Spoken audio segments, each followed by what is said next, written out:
7500 plus DA को लेकर कल।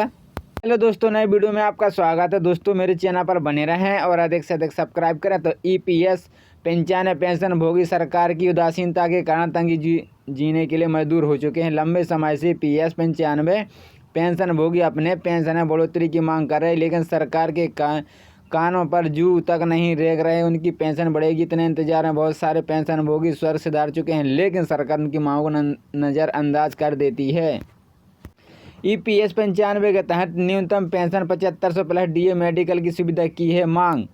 पेंशन भोगी लंबे समय से धरना प्रदर्शन कर रहे हैं। उनकी पेंशन बढ़ाई जाए, 7500 रुपये प्लस डीए का उधार फ़ायदा उनको दिया जाए। दिल्ली, महाराष्ट्र, देश के अन्य राज्यों में हर जगह धरना प्रदर्शन किए हैं, लेकिन उस पर असर सरकार के ऊपर नहीं हुआ है। सरकार केवल आश्वासन देती है, हकीकत में पेंशनधारकों को कुछ नहीं मिलता है। पिछले 6 महीनों से पेंशनभोगी परेशान है। पेंशनधारक न्यूनतम पेंशन बढ़ाने की मांग कर रहे हैं। राहत में पति या पत्नी के लिए मुफ्त चिकित्सा सुविधाओं की मांग कर रहे हैं, पर सरकार केवल आश्वासन देती आई है। खुद पीएम मोदी भी आश्वासन दे चुके हैं, लेकिन अभी तक उनकी पेंशन बढ़ोतरी को लेकर कोई घोषणा नहीं की गई है।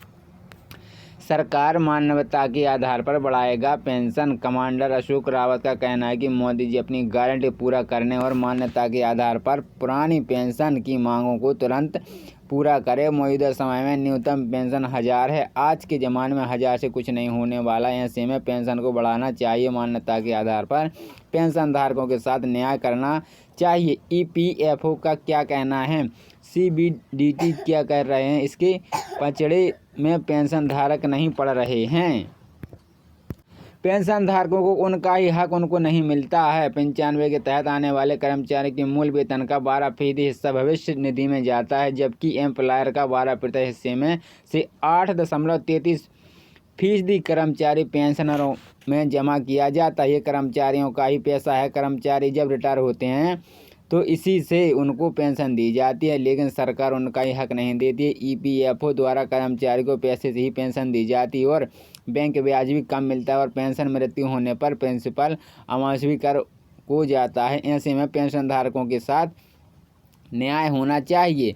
हाई पेंशन पर सुप्रीम कोर्ट हुई थी जीत। हाई पेंशन पर सुप्रीम कोर्ट ने बड़ा फैसला लिया था, पर कोर्ट के फैसले के बावजूद सरकार हाई पेंशन को लेकर पेंशन धारकों के साथ न्याय नहीं कर रही है, केवल समय ही बढ़ा रही है। अब हाई पेंशनर के लिए समय सीमा 31 मई 2024 तक बढ़ा दी गई है। ऐसे में जिसमें पैसा जमा करके हाई विकल्प का ऑप्शन चुना, उनको नुकसान के अलावा कुछ नहीं मिल रहा है।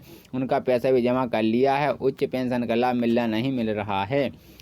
देश के सांसद से गुजारता है कि ये मुद्दा लोकसभा और राज्यसभा से माननीय महोदय द्वारा इसका मुद्दा उठाया गया है।